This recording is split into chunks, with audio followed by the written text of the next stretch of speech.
വളരെ ഹെൽത്തി ആയിട്ട് നമുക്ക് ഹെൽത്തി തോരൻ റെസിപ്പിയാണ് ഉണ്ടാക്കുന്നത് കേട്ടോ. ഇത് തോരനായിട്ടും അല്ലാതെ നമുക്ക് കഴിക്കാം. ഇതിനായിട്ട് ഞാനിവിടെ എടുത്തിട്ടുള്ളത് ഒരു ബ്രോക്കോളിയാണ്. ഇത് ഞാൻ വെള്ളത്തിൽ മഞ്ഞളിട്ടിട്ട് അതിൽ നന്നായിട്ട് മുക്കി വെച്ചിട്ട് എടുത്തതാണ് കേട്ടോ. അങ്ങനെ ചെയ്യണം. കാബേജ് ആണെങ്കിലും കോളിഫ്ലവർ ആണെങ്കിലും അതുപോലെ തന്നെ ബ്രൊക്കോളി ആണെങ്കിലും മുങ്ങിക്കിടക്കണേ, നന്നായിട്ട് കഴുകിയെടുക്കണം. എന്നിട്ട് ഒരു 10-15 മിനിറ്റൊക്കെ വെള്ളത്തിലിട്ട് വെച്ചിട്ട് പിന്നെ നമ്മൾ ഇതുപോലെ കഴുകിയെടുത്തിട്ട് അരിഞ്ഞെടുക്കണം. ഇത് അരിഞ്ഞെടുക്കാൻ വളരെ ഈസിയാണ് കേട്ടോ. ബ്രൊക്കോളി നമ്മൾ പലതരത്തിലും ഉണ്ടാക്കാറുണ്ട്. പക്ഷേ ഇത് നമുക്ക് വെയിറ്റ് ലോസിനും ഉപയോഗിക്കാം. ഈ ഒരു രീതിയിൽ ചെയ്തെടുക്കുകയാണെങ്കിൽ വളരെ എണ്ണ കുറച്ചിട്ട്. അപ്പോൾ ഞാൻ ബ്രൊക്കോളി മുഴുവനായിട്ടും കട്ട് ചെയ്തെടുത്തിട്ടുണ്ട് കേട്ടോ. പിന്നെ ഇതിലേക്ക് ഒരു 1/4 കപ്പോളം 250 ml മെഷർമെൻറ്റ് കപ്പാണ്. ഇതിലൊരു 2 പിടി, കൈ കണക്കാണെങ്കിൽ 2 പിടിയോളം വരും മസൂർ പരിപ്പ്. അത് നന്നായിട്ട് കഴുകിയെടുക്കണേ. പിന്നെ നമ്മൾ ഈ ബ്രൊക്കോളിയിലേക്ക് ഇട്ട് കൊടുക്കുന്നത് എന്താണെന്ന് വെച്ച് കഴിഞ്ഞാൽ പച്ചമുളക്, നല്ല എരിവുള്ള പച്ചമുളകാണ്. ഇതിൽ ഒട്ടും തന്നെ മസാല ഇല്ല കേട്ടോ. ഞാനിത് രാത്രിയൊക്കെ ഭക്ഷണത്തിന് പകരമായിട്ട് ഇങ്ങനെ കഴിക്കാറുണ്ട്. അപ്പം ഞാൻ എണ്ണ വളരെ കുറച്ചാണ് ഉപയോഗിക്കുക കേട്ടോ. ഒരു സ്പൂണൊക്കെ ഉപയോഗിക്കാറുള്ളൂ. പിന്നെ ഇതിലേക്ക് പച്ചമുളക് ഇട്ട് കൊടുക്കാം. നമ്മൾ മറ്റുള്ള രീതിയൊക്കെ വിട്ടിട്ട് തനി നാടൻ രീതിയിലും നമുക്ക് തടിയൊക്കെ കുറയ്ക്കട്ടോ, ഭക്ഷണം ഒഴിവാക്കാം. അതാണ്. പിന്നെ ഇതിലേക്ക് ഒരു 1/4 സ്പൂണോളം ഉപ്പിട്ട് കൊടുക്കണേ. എന്നിട്ട് ഇതിലേക്ക് തേങ്ങ ചേർത്ത് കൊടുക്കണം. നമ്മൾ ഇത് മാത്രമായിട്ട് കഴിക്കുകയാണെങ്കിൽ തേങ്ങ വളരെ കുറച്ച് മതി. ഇത് ഒരു മുറി തേങ്ങയുടെ പകുതിയാണ് കേട്ടോ. തേങ്ങ നമുക്ക് ഒഴിവാക്കണമെങ്കിൽ ഒഴിവാക്കാം. പക്ഷെ തേങ്ങ ചേർക്കുമ്പോൾ നല്ല ടേസ്റ്റാണ്. ഇത് നമ്മൾ തോരനായിട്ട് ചോറിനൊരു സൈഡിലിട്ട് കഴിക്കാനാണെങ്കിൽ ഈ ഒരു രീതിയിൽ തന്നെ വെക്കണേ. കൈ കൊണ്ട് നന്നായിട്ട് ഇതുപോലെ ഞെരടിയെടുക്കണം കേട്ടോ. ബ്രൊക്കോളി നല്ല ടേസ്റ്റാണ്. അപ്പം നമ്മൾ ഏതൊക്കെ രീതിയിലുണ്ടാക്കിയാലും നാടൻ രീതിയിലുണ്ടാക്കുന്ന ഒരു ടേസ്റ്റ് വേറെയാണ് കേട്ടോ.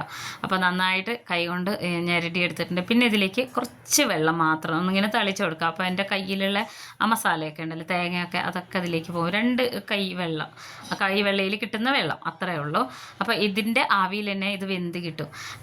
നമ്മൾക്ക് ഇനി ഇത് ഉണ്ടാക്കിയെടുക്കാൻ ഞാനൊരു കടായി സ്റ്റൗവിൽ വെച്ചിട്ടുണ്ട് കേട്ടോ. ചൂട് കട്ടിയുള്ളൊരു കടായിയാണ്. ഇതിലേക്ക് വെളിച്ചെണ്ണ ഒരു 2.5 സ്പൂണോളം വെളിച്ചെണ്ണ, 1/2 സ്പൂണോളം കടുകും ഇട്ട് കൊടുത്തിട്ടുണ്ട്. ഇനി ഇത് കടുകൊന്ന് പൊട്ടി വരുമ്പോൾ ഞാൻ ഈ ഒരു പരിപ്പിട്ട് കൊടുക്കണം. മസൂർ പരിപ്പിന് അത്ര വലിയ വേഗമൊന്നുമില്ല കേട്ടോ. പ്രത്യേകിച്ച് കുതിർത്തൊക്കെ വെച്ച് കഴിഞ്ഞിട്ടുണ്ടെങ്കിൽ പെട്ടെന്ന് വെന്ത് കിട്ടും. നന്നായിട്ട് ഈ വെളിച്ചെണ്ണയിലിട്ടിട്ട് ഒന്ന് വഴറ്റിയെടുത്തിട്ടുണ്ട്. നന്നായിട്ട് ഇളക്കി യോജിപ്പിച്ച് കൊടുക്കുമ്പോൾ തന്നെ നല്ലൊരു മണമൊക്കെയാണ് കേട്ടോ ഈ ഒരു പരിപ്പിന്. പിന്നെ ഇതിൻ്റെ മേളിൽ ഇളക്കി കൊടുക്കാതെ ഇട്ട് കൊടുക്കണേ.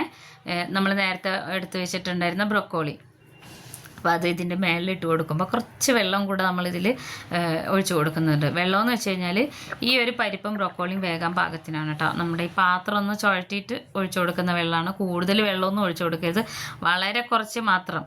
ഞാൻ കാണിച്ചു തരാം. ഇതാ ഒരു 2-3 സ്പൂണ് വെള്ളം അത്രേ വരുള്ളൂ. എന്നിട്ട് പിന്നെ നമ്മൾ ഇതിനൊന്ന് ഒതുക്കി വെച്ച് കൊടുക്കുകയാണ് ചെയ്യുന്നത്. ഈ പരിപ്പില്ലേ അടിയിൽ, ആ പരിപ്പിനെ കവർ ചെയ്ത് ഇങ്ങനെ നിൽക്കുന്ന രീതിയിൽ ഈ ഒരു രീതിയിൽ അടക്കി വെച്ച് കൊടുക്കണം കേട്ടോ. എന്നിട്ട് ഇതിനെ അടച്ച് വെച്ചിട്ട് ലോ ഫ്ലെയിമിലിട്ട് കൊടുക്കണം. വളരെ ലോ ഫ്ലെയിമിലിട്ട് കൊടുക്കണം. നമ്മളിതിൽ കൂടുതൽ വെള്ളമൊന്നും ഒഴിച്ചു കൊടുത്തിട്ടില്ല. ഒരു 2-4 മിനിറ്റ്, 5 മിനിറ്റിൻ്റെ ഉള്ളിലായാൽ തന്നെ നന്നായിട്ട് ആവി കയറും. ആ സമയത്ത് ഇതിനെ ഇളക്കി കൊടുക്കാം. കണ്ടോ, നമ്മുടെ ബ്രൊക്കോളിയൊക്കെ പെട്ടെന്ന് തന്നെ ആവി കയറുന്നൊരു സാധനമാണ് കേട്ടോ. നമുക്ക് ഒത്തിരി ഇങ്ങനെ ഓവർ കുക്കൊന്നും ചെയ്യേണ്ട കാര്യമില്ല. പിന്നീട് നമ്മൾ ഇത് ഹൈ ഫ്ലെയിമിലോ മീഡിയം ഫ്ലെയിമിലോ ഇട്ട് കൊടുക്കേണ്ട. ഈ ഒരു രീതി തന്നെ ലോ ഫ്ലെയിമിൽ ഇട്ടിട്ട് ജസ്റ്റ് ഒന്ന് ഇളക്കി കൊടുത്താൽ മാത്രം മതി. ഇതിലെ വെള്ളമൊക്കെ പോയി എന്നുള്ളത് ഉറപ്പ് വരുത്തിയതിന് ശേഷം സ്റ്റൗ ഓഫ് ചെയ്യാം. നന്നായിട്ടൊന്ന് ഇളക്കി കൊടുക്കണം കേട്ടോ. സ്റ്റൗ ഓഫ് ചെയ്യുന്നതിൻ്റെ മുന്നേ നമ്മളിത് ബ്രൊക്കോളി റെഡി ആയിട്ടുണ്ട്. ഇനി നമുക്കിതൊരു പാത്രത്തിലേക്ക് മാറ്റാം. സ്റ്റൗ ഓഫ് ചെയ്ത് വെച്ചിട്ട് ചോറിനൊപ്പം അല്ലാതെ കഴിക്കാൻ പറ്റിയിട്ടുള്ള നല്ല അടിപൊളിയായിട്ടുള്ള ഒരു ബ്രൊക്കോളി തോരനാണ് കേട്ടോ. എല്ലാവർക്കും ഇഷ്ടമാവും. പരിപ്പുള്ളത് കൊണ്ട് തന്നെ വയറ് നിറഞ്ഞ ഒരു ഫീലിങ്സ് ആണ് ഉണ്ടാവുക. അപ്പോൾ ഇത് മാത്രം കഴിക്കുമ്പോൾ എണ്ണ വളരെ കുറച്ചെടുക്കണം. എണ്ണയും തേങ്ങയും എല്ലാവർക്കും ഇഷ്ടമാവും. സാധാരണ ഉണ്ടാക്കുന്നതിൽ നിന്ന് വളരെ വ്യത്യസ്തമാണ്. വീഡിയോ ഇഷ്ടപ്പെട്ട ഫോളോ ചെയ്യാനും ലൈക്ക് ചെയ്യാനും ഷെയർ ചെയ്യാനും കമൻറ്റ് ചെയ്യാനും ഒന്നും മറന്നു പോകരുത് കേട്ടോ. വളരെ ടേസ്റ്റിയാണ്.